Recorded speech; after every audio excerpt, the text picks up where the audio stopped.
കൂത്തുപറമ്പിലെ league സ്ഥാനാർത്ഥി ജയന്തി രാജനൊപ്പം സുർജിത് അയ്യപ്പത്ത് ചേരുകയാണ് ഈ ഒരു വേളയിൽ. സുർജിത്, അതായത് ഇത്തവണ ഒരു വലിയ വിസ്മയം, എല്ലാവരും വിസ്മയങ്ങളെ കുറിച്ച് പറഞ്ഞെങ്കിലും മുസ്ലിം ലീഗ് ഒരു വിസ്മയം തന്നെ കൊണ്ടുവന്നിരിക്കുകയാണ്. ചരിത്രത്തിൽ ആദ്യമായിട്ടാണ് 2 വനിതാ സ്ഥാനാർത്ഥികളെ കൊണ്ടുവരുന്നത്. അതിൽ തന്നെ ജയന്തി രാജനൊപ്പമാണ് താങ്കളുള്ളത്. എന്താണ് ഇപ്പോഴത്തെ ഏറ്റവും പുതിയ വിവരങ്ങൾ? നമ്മളുമായി എന്ത് സന്തോഷമാണ് അവർ പങ്കുവയ്ക്കുന്നത്?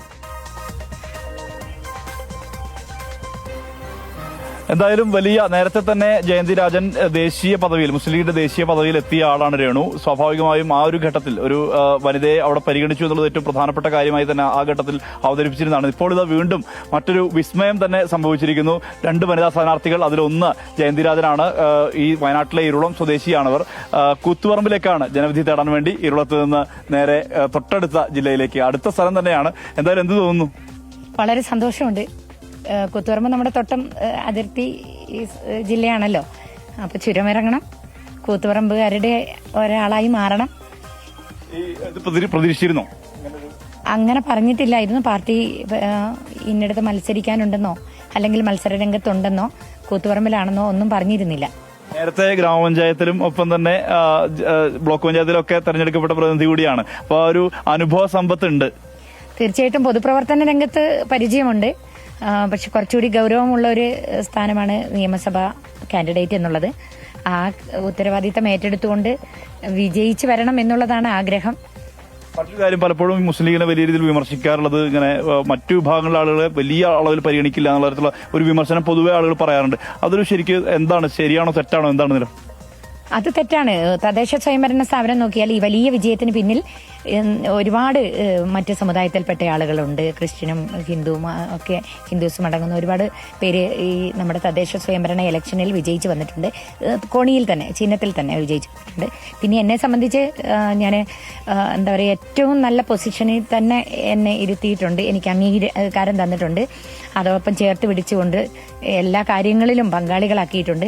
ഇപ്പൊ എനിക്ക് തോന്നുന്നു പിന്നെ മുസ്ലിം ലീഗിന്റെ സ്ഥാപക നേതാക്കള് ബാഫുക്കി തങ്ങളും സീതി സാഹിബും ഒക്കെ ഇരുന്ന് തീരുമാനമെടുത്ത ആ ഡിസിഷൻ മേക്കിംഗ് ചെയറിനോടൊപ്പം അതിന്റെ ഒരു സൈഡിൽ ഇരിക്കാനുള്ള മുസ്ലിം ലീഗിലെ ഏറ്റവും പരമോന്നത നേതാക്കൾക്കൊപ്പമാണ് ഞാൻ ദേശീയ അസിസ്റ്റന്റ് സെക്രട്ടറി എന്നുള്ള പദവിയിൽ ഇരിക്കുന്നത്. മറ്റൊരു ചരിത്രം, 2 വനിതകളെ നിയമസഭാ തെരഞ്ഞെടുപ്പിൽ മത്സരിപ്പിക്കുന്നു എന്നുള്ളതാണ് ഏറ്റവും പ്രധാനപ്പെട്ട കാര്യം. അതിലൊരാളായി താങ്കൾ എന്നുള്ളതാണ്.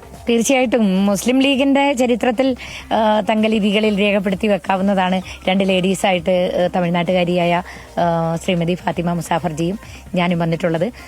ഇപ്പം എനിക്ക് തോന്നുന്നു വനിതാ ലീഗിനകത്ത് സംസ്ഥാന പ്രസിഡന്റ് സൂറത്തെയും കുൽസുത്തെയും ഒപ്പം എന്റെ ദേശീയ സെക്രട്ടറി ആയിട്ടുള്ള അഡ്വക്കേറ്റ് നൂർബിന റഷീദ് അടക്കമുള്ളവരോടൊപ്പം ചേർന്ന് നിന്നാണ് ഞാൻ പ്രവർത്തിച്ചിരുന്നത്. അതിനൊപ്പം ഈ ഒരു അംഗീകാരം അവരുടെ കൂടെ പിന്തുണയിൽ നിന്ന് അവര് പകർന്നു തന്ന അറിവുകളാണ് എന്റെ പൊതുപ്രവർത്തന രംഗത്തുള്ളത്. അപ്പം ഈ സ്ഥാനാർത്ഥി നിർണയത്തിൽ ഈ ഒരു പദവിയിലേക്ക് എത്താൻ കഴിഞ്ഞു. ഒരു വനിത കേരളത്തിൽ പ്രഖ്യാപിക്കപ്പെട്ടപ്പോൾ 2 പേരിൽ ഒരാളായി മാറാൻ കഴിഞ്ഞതിൽ ഒരുപാട് സന്തോഷമുണ്ട്. ഈ കൂത്തുപറമ്പിൽ എങ്ങനെയാണ് അനുഭവ പരിചയമുള്ളത്? നേരത്തെ രാഷ്ട്രീയ പ്രവർത്തനത്തിന്റെ ഭാഗമായിട്ട് പോയിട്ടുണ്ടാകുമല്ലോ. തെരഞ്ഞെടുപ്പുമായി ബന്ധപ്പെട്ടുകൊണ്ട് അവിടെ മുൻപേ പൊട്ടങ്കണ്ടി സാഹിബ് മത്സരിക്കുന്ന സമയത്തും ഞാൻ അവിടെ ഇലക്ഷൻ വർക്കിന് പോയിട്ടുണ്ട്. പിന്നെ അതല്ലാതെ ഞാൻ തദ്ദേശ സ്വയംഭരണ ഇലക്ഷനിലും മറ്റു കാര്യങ്ങളിലും നിയമസഭ ഇലക്ഷനൊക്കെ ആയി ബന്ധപ്പെട്ടുകൊണ്ട് പോയിട്ടുണ്ട്. പിന്നെ പാർട്ടി പ്രവർത്തനങ്ങൾക്ക് കൂത്തുപറമ്പ് പോയിട്ടുണ്ട്. ഒരു കാൻഡിഡേറ്റ് എന്നുള്ള നിലയിൽ ആദ്യത്തെ അനുഭവമായിരിക്കും. 10,000-ൽ താഴെയുള്ള വോട്ടുകളുടെ വ്യത്യാസമുണ്ട്. അത് എങ്ങനെയാണ് അത് പോവാൻ മുന്നേറ്റം ഉണ്ടാക്കാൻ വേണ്ടി കഴിയുന്നുള്ള പ്രതീക്ഷ തന്നെയാണ്? തീർച്ചയായിട്ടും ഐക്യ ജനാധിപത്യ മുന്നണിയുടെ ഒപ്പം നിന്നുകൊണ്ട് പ്രവർത്തിക്കും. ഇത്തവണ ഐക്യ ജനാധിപത്യ മുന്നണിക്ക് തന്നെയാണ് വിജയം. ഏറെ ബഹുമാന്യനായ പ്രതിപക്ഷ നേതാവ് പറഞ്ഞ പോലെ ഐക്യ ജനാധിപത്യ മുന്നണി 100 കടക്കും. അത് ഞങ്ങൾ കൂത്തുപറമ്പിലും നേടും. എന്തായാലും ആ ആത്മവിശ്വാസമുണ്ട്. ആത്മവിശ്വാസം തന്നെയാണ് ജയന്തി രാജൻ പങ്കുവെക്കുന്നത്. ധാരാളം ആളുകൾ, അതായത് ഇവിടെയുള്ള പ്രാദേശികമായ പ്രവർത്തകർ, നേതാക്കൾ എല്ലാവരും UDFന്റെ നേതാക്കളാണ് ഈ കാണുന്നത്. ഇരുളത്തെ വീട്ടിലാണ് അവരുള്ളത്. എപ്പോഴാണ് പോകുന്നത് അവിടേക്ക്?